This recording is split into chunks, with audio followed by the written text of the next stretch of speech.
Assalamualaikum warahmatullahi wabarakatuh. Hai teman-teman mahasiswa, dimanapun Anda berada. Saat ini Anda sedang menyaksikan kanal YouTube video pembelajaran MKU Bahasa Indonesia dengan topik materi kerangka karangan. Baik, peta konsep dalam video pembelajaran ini ada 4. Yang pertama adalah kita akan membahas serba-serbi kerangka. Yang kedua, fungsi kerangka karangan, dan yang ketiga, syarat penyusunan, dan yang terakhir adalah bentuk kerangka karangan. Baik teman-teman, pahami dengan baik video pembelajaran ini agar mendapatkan informasi secara komprehensif mengenai kerangka karangan.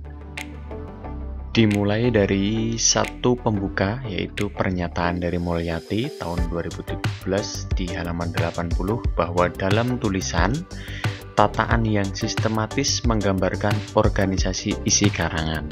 Nah, tataan di sini adalah bagian-bagian atau butir-butir isi karangan ya, yang kemudian ditata sedemikian rupa sehingga berwujud organisasi isi karangan yang sistematis. Nah, dalam hal ini berarti banyak sekali konfigurasi, banyak sekali tata cara untuk memberikan, menempatkan ya topik, bagian, butir, subbagian, dan lain sebagainya sehingga menjadi terorganisir. Nah, bagaimana caranya? Maka pahami dengan baik video pembelajaran ini. Kita mulai pada peta konsep yang pertama, yaitu serba-serbi karangan. Nah, dalam hal ini yang akan kita bicarakan adalah berkonteks keterampilan berbahasa. Konteks keterampilan berbahasa ini ada 4. Yang pertama adalah berbicara, kemudian menyimak, kemudian membaca, dan yang terakhir adalah menulis. Nah, produktif dalam hal ini adalah menulis. Nah, menulis merupakan seni dalam berbahasa yang masuk dalam kategori produktif begitu. Nah, termasuk menyiapkan sebuah kerangka dalam tulisan ya. Nah, ini perlu untuk kita pahami. Yang pertama, kerangka, jika kita memang mempersiapkan segala sesuatu dengan baik, maka persiapannya ya dalam hal ini menulis ini sebagai awal yang baik. Ya, jadi membuat kerangka itu merupakan awal yang baik. Nah, artinya apa? Ya merupakan langkah nyata dalam merealisasikan sesuatu hal. Ya, teman-teman mempunyai ide, mempunyai gagasan ya yang perlu untuk dituangkan dalam bentuk tulisan. Maka sebelum menulis, ya teman-teman harus menyiapkan sebuah kerangka terlebih dahulu. Nah, ini merupakan awal yang baik. Ya. Yang kedua, menyiapkan kerangka atau membuat kerangka itu berarti berlatih fokus dan terarah. Ya, kita akan fokus dan terarah. Artinya apa? Ya, tentunya punya patokan, punya batasan, dan ruang lingkup terhadap objek. Ya, jadi tidak kemana-mana artinya ya. Patokannya jelas, batasannya pun juga jelas, dan ruang lingkupnya ya hanya pada satu itu saja, satu objek saja. Nah, ini berlatih secara fokus dan terarah. Kemudian, membuat kerangka juga berarti kita akan mempersiapkan hasil yang sistematis. Artinya apa? Ya terorganisir sesuai dengan kaidah-kaidahnya. Ya, sistematis berarti memang mudah dipahami. Ya, bersistem ya, sifatnya ya sistematis begitu. Jadi segala sesuatu yang bersistem itu menjadi lebih jelas dan mudah gitu ya, baik itu dari si pembuatnya maupun nanti yang akan membaca. Kemudian menyiapkan kerangka ini juga akan meminimalisir tumpang tindih. Apa yang tumpang tindih? Tentu bagian-bagian terkecil dan terbesar dari objek ini dapat dilacak alurnya. Ya, jadi tidak mungkin bisa tumpang tindih. Mengapa? Karena kita siapkan kerangka. Ya, akan kelihatan nanti mana yang akan lebih dahulu dibahas, ya, mana yang akan menjadi fokusnya ketika setelah bagian terkecil berarti bagian yang besar. Ya, dan sebaliknya. Nah, ini akan mudah dilacak alurnya. Ya, berikutnya kita masuk ke kerangka karangan atau disebut juga dengan istilah outline. Ya, ini pengertiannya kalau kita pisah per bagian ya, maka kerangka karangan ini termasuk kerangka tulisan. Ya, kerangka tulisan yang bagaimana? Yang menggambarkan bagian dan butir-butir isi karangan. Kemudian wujudnya adalah tataan tulisan yang sistematis. Nah, kalau kita pisah per bagian menjadi seperti ini. Nah, maka akan menjadi lebih jelas ya bahwa kerangka karangan itu berarti kerangka tulisan yang menggambarkan bagian dan butir-butir isi karangan, kemudian berwujud tataan tulisan yang sistematis. Nah, kalau definisi tersebut kita satukan, maka menjadi rangkaian kerangka tulisan yang menggambarkan bagian dan butir-butir isi karangan yang sistematis. Penggambaran bagian dan butir-butir isi karangan yang sistematis itu artinya jumlah dan jenis subtopiknya akan terlihat. Kemudian urutan subtopiknya juga akan terlihat dan hubungan-hubungan subtopiknya juga akan terhubung dan terlihat. Ya, hubungan subtopik dalam hal ini adalah logis atau kronologis bentuknya nanti. Kemudian setara atau bertingkat. Nah, bagian dan butir-butir jika kita buat kerangka karangan, maka nanti akan terlihat semuanya teman-teman, baik dari jumlah, jenis, urutan, hubungannya. Nah, itu adalah definisi dari kerangka karangan atau outline. Mengapa disebut atau dihadirkan istilah outline? Karena ke depan teman-teman akan bersinggungan erat yang namanya dengan karya ilmiah ya. Dalam hal ini seperti jurnal internasional ya. Kemudian berdasarkan definisi ini tadi ada saran dari Buzan dan Himowo ya, berdasarkan kerangka karangan. Karena tujuannya membuat kerangka karangan atau membuat karangan, maka pemetaan pikiran atau dengan istilah mind mapping, dan Himowo juga menyebut seperti itu, ya, memanfaatkan pemetaan pikiran ini menjadi salah satu alternatif. Kemudian kita masuk ke fungsi kerangka karangan. Ya, secara garis besar menurut Mulyati, fungsi kerangka karangan adalah untuk mengatur hubungan antara gagasan-gagasan yang terpilih. Ya, hubungan-hubungan antara gagasan ini dapat kita atur, ya, tentu yang telah terpilih.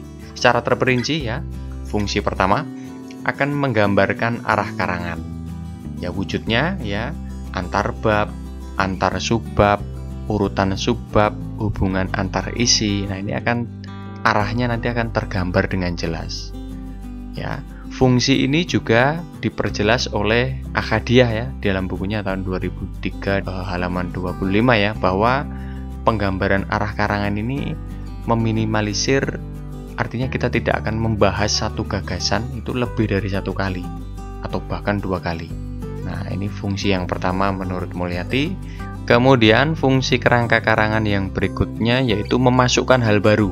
Ya, ini memberikan keleluasaan penulis untuk menemukan hal-hal baru.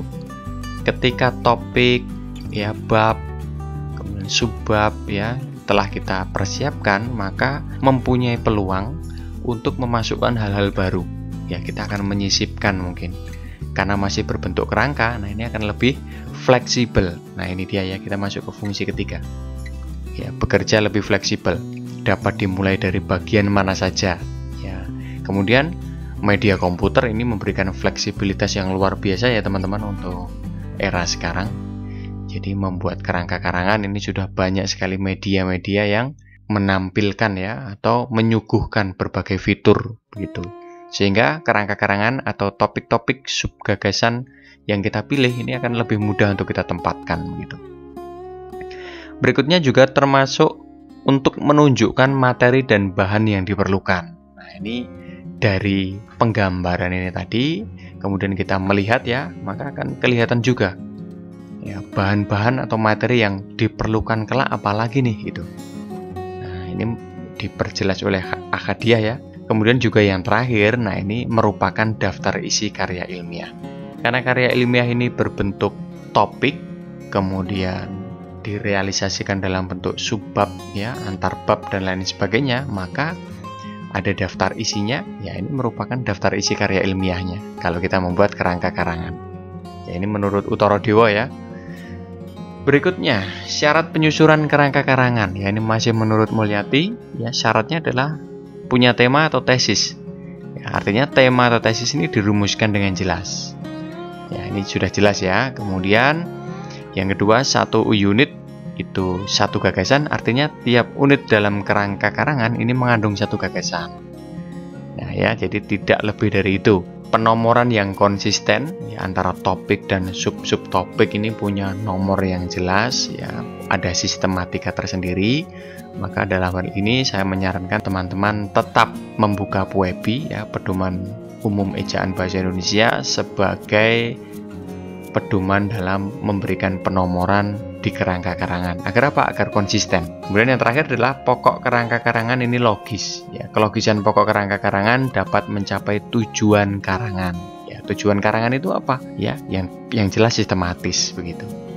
Nah, bentuk kerangka karangan ya, ini masih menurut Mulyati tahun 2017 ya, di halaman 85-89, bahwa ada dua bentuk, yaitu kalimat dan topik ya, bentuk kerangka karangan kalimat dan bentuk karangan topik begitu ya. Artinya apa? Bentuk kerangka karangan kalimat yaitu menggunakan redaksi kalimat untuk merumuskan topik, subtopik, dan sub-subtopik. Nah, ini menggunakan redaksi kalimat ya. Redaksi itu apa? Gaya penulisannya. Contohnya ini, contoh kerangka karangan kalimat. Nah, jadi ada satu, nah, ini berbentuk kalimat ya, kedua, ketiga, dan keempat. Nah, ini redaksinya jelas ya, gaya penulisannya jelas, atau unsur-unsur penulisannya jelas menggunakan kalimat. Sedangkan yang topik yaitu menggunakan redaksi kata dan frasa untuk merumuskan setiap topiknya ya, atau setiap subtopik dan sub-subtopik. Contohnya di sini kerangka karangannya yang pertama, model penjualan tradisional. Subtopiknya apa? Door to door, pasar tradisional. Nah, ini berbentuk frasa. Ada yang kata ya, yaitu definisi. Nah, ini redaksi kata dan frasa untuk merumuskan topik, subtopik, dan sub-subtopik ya, melalui kerangka karangan topik. Nah, di bentuk kerangka karangan ini tentunya teman-teman akan menjadi tahu. Berarti tugas karya ilmiah yang akan teman-teman kerjakan nanti berupa apa? Atau masuk dalam kategori apa? Tentu kategori topik ya. Jadi seperti makalah, proposal, tugas akhir, skripsi, tesis, disertasi, jurnal, dan lain-lain, ini bentuknya adalah kerangka karangan topik begitu. Yaitu menggunakan redaksi kata, frasa ya, untuk merumuskan subtopik, topik, dan lain sebagainya. Nah, kita fokusnya di sini karena tagihannya nanti ke depan teman-teman akan bersinggungan erat dengan yang namanya tugas-tugas karya ilmiah seperti yang telah saya sebutkan di video pembelajaran ini. Oke, berikutnya kita masuk ke kerangka karangan untuk jenis-jenis penelitian. Nah, mengapa dihadirkan di sini? Karena ada dua jenis penelitian yang akan teman-teman kerjakan suatu ketika nanti. Nah, maka dari itu kita persiapkan dari sekarang agar teman-teman tahu kerangka karangan untuk jenis penelitian ini bagaimana. Yang pertama kita hadirkan jenis penelitian kualitatif ya. Misalnya jenisnya ada etnografi, studi kasus, studi dokumen, observasi alami, wawancara terpusat ya, studi sejarah, dan lain-lain. Nah, ini bentuknya adalah seperti ini. Nah, jelas ya, ini menggunakan kerangka karangan topik ya. Ada babnya, di sini ada subbabnya. Ya, mungkin realisasinya nanti di dalamnya masih ada sub-subbabnya. Ada bab 2, bab 3, bab 4, bab 5. Nah, ini adalah bentuk nyatanya. Sistematika ini perlu untuk diketahui ya, kerangka karangan topik ini juga perlu diketahui agar teman-teman menjadi lebih paham nanti. Kemudian ada pula kerangka karangan untuk jenis penelitian kuantitatif. Ya, jenisnya adalah eksperimen, korelasi, komparasi, ex post facto. Nah, ini bagaimana bentuknya? Nah, ini bentuknya. Tidak jauh berbeda ya, karena yang berbeda adalah esensinya dan bentuknya pun tetap sama. Nah, satu informasi tambahan lagi untuk teman-teman bahwa di setiap instansi, dalam hal ini universitas, perguruan tinggi, ini mempunyai teknik sendiri dalam menulis penomoran, sistematika. Ya, ini mempunyai teknik tersendiri. Istilahnya adalah mempunyai teknik selingkung. Nah, teknik selingkung adalah teknik yang berciri khas sesuai dengan identitas, sesuai dengan hasil kesepakatan antara beberapa ahli. Beberapa ahli dalam hal ini adalah yang masuk dalam instansi tersebut untuk menciptakan aturan standarisasi mengenai sistematika penulisan penelitian begitu. Nah, maka teman-teman tidak perlu khawatir bagaimana cara memulainya, karena pihak universitas biasanya telah mempersiapkan ya, diberikan kepada mahasiswa untuk menjadikan panduan begitu. Baik teman-teman, materi kuliah umum bahasa Indonesia mengenai kerangka karangan telah usai. Ya, semoga bermanfaat.